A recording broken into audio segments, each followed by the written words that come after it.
दोस्तों, आचार्य चाणक्य ने कहा था, ऐसी औरत कभी मां नहीं बन सकती। सुनकर आपके पैरों तले से जमीन खिसक जाएगी। चाणक्य कहते हैं, ऐसी औरत हमेशा बांझ रहती है। अगर आपके भी संतान नहीं है तो ये जानकारी आपके लिए है। दोस्तों, हम सभी इस बात को मानते हैं कि कोई विवाह तभी पूर्ण और सुखी माना जाता है जब वो दंपति एक स्वस्थ संतान को जन्म देता है। ऐसे में सफल सुखद विद्या का पैमाना एक उत्तम संतान की प्राप्ति माना जाता है। ऐसे में संतान का ना होना समाज में कई बुरे विचारों को उत्पन्न करता है। एक सुखी जीवन को जीने के लिए संतान का होना उतना ही जरूरी है जितना पीने के लिए जल।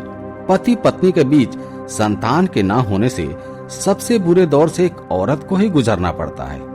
साथ ही साथ उसके पति को भी अच्छा नहीं लगता। ऐसे में समाज ऐसे जोड़ों को बुरी नजर से देखता है। लेकिन क्या आप जानते हैं कि आप संतान से वंचित क्यों हैं? इसके बारे में अगर आप जानेंगे तो चौंक जाएंगे। ऐसे में आचार्य चाणक्य कहते हैं, खास तौर पर ऐसी महिलाएं कभी मां नहीं बन सकती जो ये काम करती हैं। नंबर 1, पशुओं के नवजात पर अत्याचार। आचार्य की नीति के अनुसार जो स्त्री किसी पशु के नवजात पर अत्याचार करती हो तो उसके कभी संतान नहीं होगी। गरुड़ पुराण के अनुसार ऐसा भी माना जाता है कि जिस स्त्री के अगर संतान नहीं होती तो उसने पिछले जन्म में बहुत पाप किए होंगे, अर्थात किसी पशु के बच्चे या मनुष्य के बच्चे पर अत्याचार किया होगा। इसी कारण भी स्त्री को संतान से वंचित होना पड़ता है।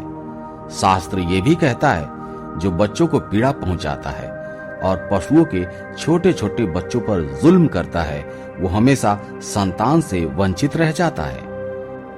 नंबर 2, जो स्त्री पुरुष किसी पशु के नवजात बच्चे का मांस खाता है तो उसे अगले जन्म में संतान से वंचित होना पड़ता है। नवजात पशु पर जुल्म करना चाणक्य नीति के अनुसार व्यक्ति को उसी क्षण पाप लग जाता है, इसलिए ऐसा कभी न करें, अन्यथा पुरुष और महिला दोनों को बांझपन का सामना करना पड़ सकता है।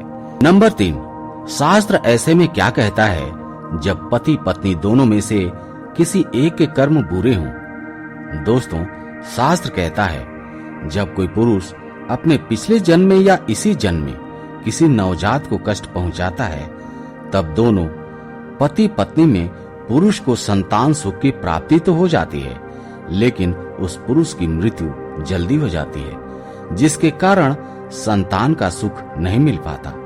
और वहीं महिला के लिए भी शास्त्रों में यही प्रावधान है। जब दोनों पति पत्नी में पति के कर्म अच्छे हो, और ऐसे में शास्त्र कहता है, जब कोई महिला अगर अपने पिछले जन्म में या इसी जन्म में किसी नवजात को कष्ट पहुंचाती है तो उसे भी संतान से वंचित होना पड़ता है, या तो उसकी मृत्यु हो जाती है या उसे बांझपन का सामना करना पड़ सकता है। ऐसे में दोनों में से किसी एक को संसार छोड़ना ही पड़ता है, जो कि गरुड़ पुराण में बताया गया है। नंबर 4, संतान प्राप्ति के लिए करें ये उपाय। शास्त्रों के अनुसार जितना पूजा पाठ करके फल नहीं मिलता, उतना कर्म करके फल की प्राप्ति होती है। जी हाँ, ये बात बिल्कुल सच है। शास्त्र कहता है, संतान प्राप्ति के लिए पुरुष और महिला दोनों को ही किसी पशु के नवजात बच्चे को दूध भोजन खिलाना चाहिए और छोटे छोटे बच्चों से प्रेम करना चाहिए। बच्चों को भोजन खिलाने से और प्यार करने से संतान की प्राप्ति अवश्य होती है। ऐसे में किसी भी जोड़े को लड़का और लड़की में कोई फर्क नहीं देखना चाहिए।